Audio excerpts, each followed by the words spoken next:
बिस्मिल्लाहिर्रहमानिर्रहीम अस्सलामुअलैकुम। How are you students, I hope you'd be fine. ये हमारे पास इस जो आपकी बुक है new Oxford modern English book 8, उसकी लास्ट पोम है द इंचकेप रॉक, जिसके हम वर्ड मीनिंग्स डिस्कस कर चुके हैं। आज हम इसको डिटेल के साथ रीड करेंगे और मैं आपको इसको एक्सप्लेन करूँगी, तो मेरे साथ साथ जुड़े रहिएगा। ये एक बड़ी इंटरेस्टिंग पोम है हमारे पास और इसके अंदर हमारे पास लाइफ लेसन भी मौजूद है जो शायद एक सच्ची कहानी पर मबनी हो या इस तरह के वाक़यात बहरहाल हमारे इर्द गिर्द होते रहते हैं जिसमें हमारे लिए सीखने को बहुत कुछ है। और इसके अंदर जो बेसिकली हमारे पास हमें लेसन मिलता है वो आखिर में बहुत सारे इडियम्स हैं, उसके लिए वो मैं आपके साथ इंशाल्लाह बीच में शेयर करूँगी, तो वीडियो स्किप मत कीजिएगा, ठीक है। वीडियो एंड तक देखिएगा और इसमें आपको बहुत कुछ इंशाल्लाह सीखने को मिलेगा। तो स्टार्ट करते हैं अपने जो है वो स्टैंजा नंबर 1 से, जिसमें हमसे पोएट यहाँ पर कह रहे हैं, no star in the air, no star in the sea, the ship was still as she could be, her sails from heaven received no motion, her keel was steady in the ocean.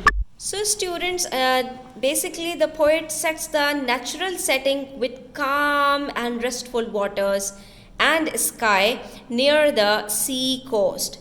There's a ship docked near the coast and which is still and motionless with its erect keel, right? There's nothing in the setting to alarm any soul or any sign of a storm to come. तो यहाँ पर basically students आपको ये बताया जा रहा है, poet ये बता रहे हैं कि एक जो है वो पानी का जहाज़ है, वो आराम से पानी में तैरता हुआ जा रहा है, कोई ख़तरे वाली बात नहीं है, कोई आंधी तूफ़ान की अलामात नहीं है, बिल्कुल पुरसुकून वो चलता हुआ जा रहा है। विदाउट आइदर साइन और sound of the shock the waves flowed over the Inchcape rock, so little they rose, so little they fell, they did not move the Inchcape bell. The drowsy sea waves ebb and flow without much energy or sound. They water the Inchcape rock so lightly that they do not even ring the bell installed on it, as if the entire ambience is hilled into a slumber. ठीक है, तो यहाँ पर आपको stanza number 2 में poet बता रहे हैं कि वहाँ पर एक इंचकेप रॉक था जो कि स्कॉटलैंड के कोस्ट में मौजूद था, नॉर्थ सी में, और वो एक इंचकेप रॉक इस तरह का रॉक था समंदर के अंदर कि अगर उससे कोई पानी का जहाज़ टकरा जाएगा तो वो पाश पाश हो जाएगा। तो वहाँ पर जो थर्ड पैराग्राफ के अंदर हमें नाम भी बताएंगे, एबट ऑफ एबरब्रूथॉक ने एक इंचकेप रॉक के ऊपर बेल को इंस्टॉल कर दिया था, लेकिन पानी इतना कम था अभी कि उसके अंदर कोई तुग़यानी नहीं थी, कोई मूवमेंट नहीं थी कि वो पानी बेल तक नहीं पहुंच रहा था कि बेल उसकी वजह से रिंग करके लोगों को अलार्म करे और लोगों को बताए, बल्कि वो इंचकेप रॉक आसानी के साथ देखा जा सकता था, यानी बेल की ज़रूरत उस वक़्त नहीं थी कि लोगों को अलार्म करने के लिए कि शिप वहाँ से गुजरेगा तो उनको बेल आसानी से नज़र आ जाएगा और वो साइड से होकर आराम से गुजर जाएंगे। The abbot of Aberbrothock had placed that bell on the Inchcape rock. अब उस बेल के बारे में बता रहे हैं, on a buoy in the storm it floated and sung, and over the waves its warning rung. So the poet talks about the history of the bell that was installed by abbot of Aberbrothock, sensitive to and fully aware of the risk that ship had while traversing the rocky coast. His intention was to warn them about a possible collision. The bell was connected to a floating buoy chained to the rock. As the waves crashed against the buoy, the bell sounded loud warnings for the seamen to avoid any possible tragedy. ठीक है, तो वो किस लिए bell जो है वो install की गई थी, एबरब्रोथॉक ने क्यों किया था, ताकि जब भी तूफ़ान आए और पानी की लहरों की वजह से वो स्टॉर्म लोगों को नज़र ना आए, पानी में जो है वो डूब जाए, तो वहाँ पर ये जो बेल है जैसे ही पानी में डूबेगा तो वहाँ पर ये बेल जो है वो बजना शुरू हो जाएगी, लोगों को बताने के लिए कि भाई यहाँ पर जो है वो इंस्टॉल हुआ है, इंचकेप रॉक मौजूद है, तो आप यहाँ से बच बचा कर निकल जाइए। तो भाई सब कुछ बहुत बढ़िया चल रहा था, बहुत अच्छा चल रहा था, लोग भी बहुत खुश थे। ये आगे पूरा बताएंगे इसके अंदर, लेकिन फिर अचानक कुछ बहुत ही बुरा हुआ, ठीक है, क्योंकि अच्छे लोगों के साथ बुरे लोग तो हमेशा होते हैं। When the rock was hit by the surge swell, the mariners heard the warning bell, and then they knew the perilous rock and blessed the abbot of Aberbrothock. So the poet highlights the fact that the Inchcape Rock was not visible from the sea, specifically during high waves. The mariners were made aware of its presence through the sounds of the bell. They were grateful, and the grateful seamen thanked and expressed their good wishes to the abbot for his kindness and compassion, ठीक है। तो यहाँ पर बता रहे हैं कि इस बेल की वजह से लोगों को बड़ी आसानी हो जाती थी। तो जो समुद्री जहाज़ में सफ़र करने वाले लोग होते थे वो एबट को बहुत ज़्यादा दुआएं देते थे और उससे बहुत ज़्यादा खुश होते थे, उसकी बहुत तारीफ़ें करते थे कि उसने कितना अच्छा काम किया। The sun in the heaven was shining gay, all things were joyful on that day, the sea birds screamed as they wheeled round and there was joyance in their sound. So the poet goes on to further detail the picture of the day. It was sunny and bright and filled with vigor and delight. The birds danced and playfully took flight, while there remained certain buoyancy in the step of shipsmen. ठीक है, तो यहाँ पर हमें पूरा अच्छी तरह से पोएट ने बता दिया कि सब कुछ बहुत ही नॉर्मल, बहुत ही अच्छा था, दिन भी बहुत शानदार था, सूरज भी निकला हुआ था और परिंदे इधर से उधर चहचहा रहे थे और सब कुछ बहुत ही आउट क्लास चल रहा था। फिर क्या होता है, the buoy of the Inchcape bell was seen a darker speck on the ocean green. Sir Ralph the rover walked his deck and fixed his eye on the darker speck. तो यहाँ पर अब आ जाती है एक दूसरे कैरेक्टर की बात, जो थे सर रॉल्फ, जो कि एक रोवर थे, एक तरह के पायरेट थे, जो कि समंदर में इधर से उधर चीज़ें जो है वो डाका मारने के लिए, जो समंदरी डाकू होते हैं ना उनको पायरेट्स कहा जाता है। तो ये भी उस किस्म के एक इंसान थे। उनको ये जो है ना बहुत बुरा लगता था कि एबर ब्रोथॉक की लोग तारीफ़ करते हैं, तो उन्होंने जो है अपनी आंखें इसके ऊपर गाड़ ली। आप देख सकते हैं पिक्चर में भी आपको दिखाया गया है कि ये जो है उसको देखने की कोशिश कर रहे थे। तो in the next stanza the reader gets the first glimpse of the poet, Sir Ralph, who is the captain of the anchored ship. As the day was clear and the waters green, the boy was easily distinguishable as strikingly black, and he was standing at the deck watchfully staring at that boy, a dark spot within the massive blue green canvas of the ocean. You can see in the picture कि आपको दिखाया भी गया है कि जो ocean होता है वो थोड़ा सा ब्लू ग्रीन होता है, कि पानी की जो काई की वजह से कहीं कहीं पे आपको ग्रीन नज़र आने लगता है और आसमान की कलर की वजह से कहीं पर ब्लू नज़र आता है। तो इस साफ़ सुथरे शफाफ जो है वो ओशन के अंदर आपको ये सारी चीज़ें उन्होंने बता दी। फिर नेक्स्ट क्या होता है, he felt the cheering power of spring, it made him whistle, it made him sing. His heart was mirthful to access, but the rover's mirth was wickedness. The poet now talks about his feelings and emotions. The beautiful day added more to cheer and zest to his spirits, and he expressed it through a whistle and a song. This hid the sinister thought that was lurking behind that happy facade. ठीक है, तो अब वो क्या करता है कि जो है वो बेल को देख के और अपने जो दिल का कीना होता है, जो उसके अंदर दिल में उसने बुराई छुपाई हुई होती है, उसको छुपाने के लिए वो गाना गुनगुनाने लगता है और जैसे सीढ़ियाँ बजाने लगता है और जो क्या नाम है बाहर की आमद है उसके लिए जो है ना गुनगुनाने लगता है। His eye was on the Inchcape floor.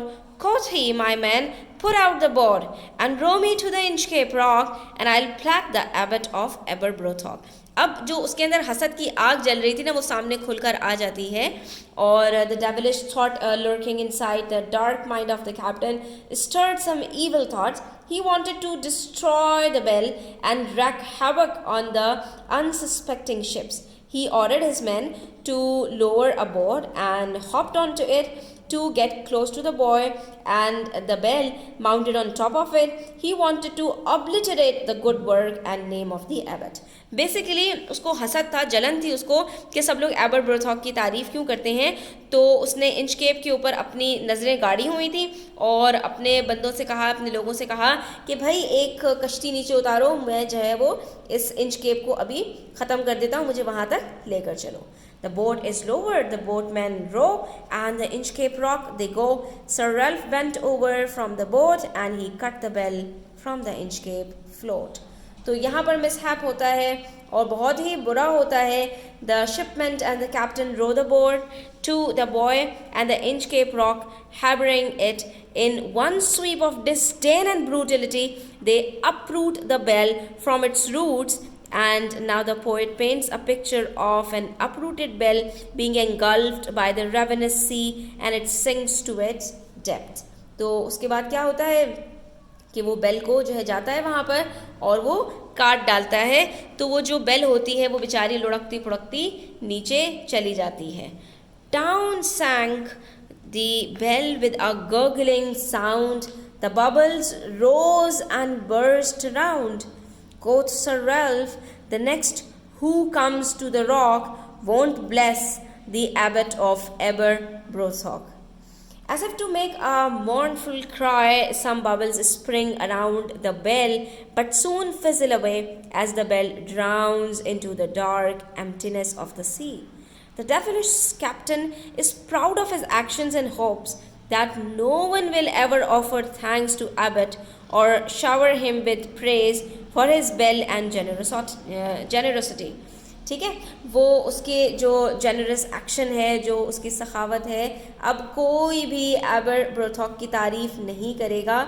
जो बेल होती है वो गुड़ो गुड़ो गुड़ो पानी के अंदर, जाहिर सी बात है कोई अगर भारी चीज़ डाली जाए तो पानी के अंदर बबल्स बनते हैं और किस तरह की साउंड होती है, तो बेल के भी गिरने से वो साउंड पैदा होती है। और यहाँ पर बेसिकली पोएट बताने की कोशिश करें कि जैसे वो दुख मना रही होती हैं, तो पहले तो बबल्स बनते हैं और जब वो बेल जो है ज़मीन की तह में चली जाती है तो वो बबल्स भी गायब हो जाते हैं और वो अपने दिल का जो गुबार है वो बाहर निकालता है और कहता है कि अब जो भी कोई इस रॉक के पास से गुजरेगा ना, उसको सारी तकलीफ ही यही थी कि लोग एबरब्रोथॉक की तारीफ़ क्यों करते हैं। तो कुछ लोगों को दूसरों की तारीफ़ बिल्कुल हज़म नहीं होती। ये जो रॉल्फ था इसकी भी यही जो है वो बुरी आदत थी। उसने कहा अब जब भी कोई यहाँ से गुजरेगा ना तो कोई भी एबट ऑफ एबरब्रोथॉक को ब्लेस नहीं करेगा, कोई भी उसकी तारीफ़ नहीं करेगा। Sir Ralph the rover sailed away. He scoured the seas for many a day, and now grown rich with plundered store, he steers his course for Scotland's shore. इसमें जो भी डिफिकल्ट वर्ड्स हैं स्टूडेंट्स, मैं आपके साथ word meanings के अंदर उसको अच्छी तरह से शेयर कर चुकी हूँ। तो अपने वर्ड मीनिंग्स को सामने रखा करें और जो है वीडियो को गौर से देखा करें। इसमें फिर आपके काफ़ी आसानी हो जाती है अगर आप वर्ड मीनिंग्स को वो नोट डाउन कर लेंगे, तो जब भी आप पोएम को रीड करेंगे तो आपको वहाँ पर किसी भी मीनिंग के लिए कोई प्रॉब्लम नहीं होगी। तो इसकी एक्सप्लेनेशन भी सुन लीजिए students. Proud of his despicable deed, the captain set the sails on a new journey across many seas and over many days. When he has collected and pirated enough treasure and booty, he heads back to the Scottish shores. अब क्या होता है कि sir Ralph जो है ये कारनामा करने के बाद अपने जहाज़ को लेके निकल जाते हैं और समंदर में बहुत दिन तक इधर से उधर, उधर से इधर जो है वो टहलते हैं और उसके बाद वो अमीर बन जाते हैं क्योंकि उन्होंने अब जो स्टोर को प्लंडर कर लिया है, यानी कि उन्होंने बहुत सारा ख़जाना जो है वो जमा कर लिया होता है। और उसके बाद अब वो वापस जा रहे होते हैं, यानी जिस रास्ते से गए होते हैं उसी रास्ते से अब वो वापस आ रहे होते हैं कि स्कॉटलैंड की तरफ वापस वो जो है वो पहुंच जाएं।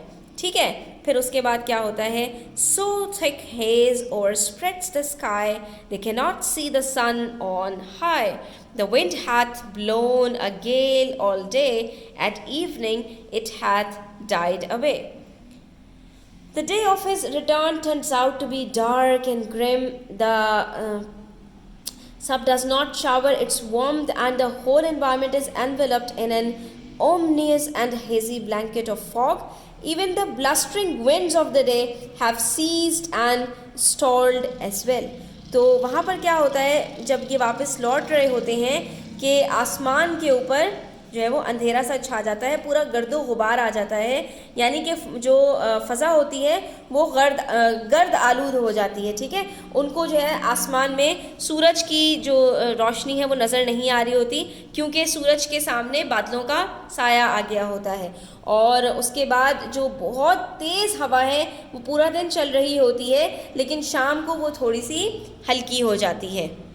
आगे क्या होता है? On the deck the rover takes his stand, so dark it is they see no land, quotes Sir Rolf, it will be lighter soon, for there is the dawn of the rising moon.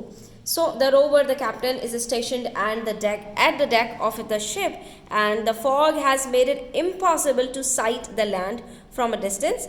The crew of the sea is anxious, of course, and panic stricken, but the rover assures them that there would be light once the moon arrives with the gentler and clearer night. तो यहाँ पर क्या होता है कि जब इस तरह के हालात पैदा होते हैं तो सब लोग जो है वो बहुत पैनिक करने लगते हैं, एंक्शस हो जाते हैं, घबरा जाते हैं।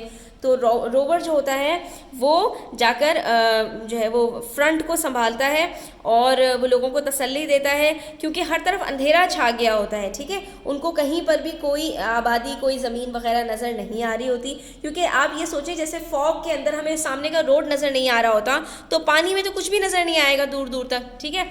तो यहाँ पर सर जो है वो रॉल्फ कहते हैं सबसे कि अभी रुक जाओ थोड़ी देर, अभी जो है वो रोशनी हो जाएगी, क्योंकि जब चांद निकलेगा तो चांद की रोशनी भी तो चारों तरफ फैलती है। कोई बात नहीं, सूरज अगर ढांप लिया गया है, बेवकूफ़ था इतना कि जब सूरज की रोशनी नहीं दिख रही तो चांद की रोशनी कहाँ से दिखेगी, वो तो वैसे ही इतनी मध्यम सी होती है। Anyways, "Canst hear," said one, "the breakers roar? For me thinks we should be near the shore. Now where we are I cannot tell, but I wish we could hear the Inchcape bell." तो अब one of the seamen cries out his anxiety as he could not make the position of the coastline as well as the ship. As the waves recede into a mute conspiracy, he laments the fact there is no Inchcape bell to help. Ease their fears and ward them off the nearing rocky coast. अब उसी में से एक बंदा जो होता है वो इसकी बात सुन के बिफर जाता है। वो कहता है कि भाई हमें कोई आवाज़ नहीं आ रही और इतना तेज़ जो है वो सब कुछ जो है वो शोर हो रहा है। मुझे ऐसा लगता है कि शायद हम जो है वो अब समंदर के साहिल के करीब हों, लेकिन कुछ नहीं कहा जा सकता, क्योंकि जब हमें कुछ नज़र ही नहीं आ रहा, ना कुछ सुनाई दे रहा है, तो हम कैसे प्रेडिक्ट कर सकते हैं। ऊपर से जो इंचकेप बेल थी वो भी तुमने उखाड़ कर फेंक दी, तो हमें तो अब कुछ भी नहीं पता चलेगा कि हम कहाँ पर हैं। और इंचकेप बेल भी हम नहीं देख सकते, पानी की सतह भी ऊंची हो गई है। अब जो इंचकेप रॉक है तो अब वो उससे हम टकरा जाएं या कुछ भी हो, अब हमें कुछ भी पता नहीं चल सकता। They hear no sound, the swell is strong, though the wind hath fallen, they drift along till the vessel strikes with a shivering shock. Oh Allah, it is the Inchcape rock. अब हम ओह Christ repeat नहीं करेंगे students, जैसे हम अल्लाह ताला से मदद मांगते हैं तो ये जो है ज़ाहिर है जो क्रिश्चियंस हैं वो ओह क्राइस्ट कहते हैं, लेकिन ये कहना बहरहाल शिर्क है। तो इस तरह के कोई भी वर्ड्स आया करें स्टूडेंट्स तो आप उसको चेंज कर दिया करें, उसको रिपीट मत किया करें। यानी उन्होंने अपने जो है वो तौर पर हज़रत ईसा अलैहिस्सलाम को पुकारा मदद के लिए, जैसे कि हमारे अभी कुछ बेवकूफ़ लोग होते हैं वो जो है वो औलियाए कराम को मदद के लिए पुकारने लगते हैं। तो यहाँ पर हमें ऐसा नहीं करना चाहिए, ये शिर्क है।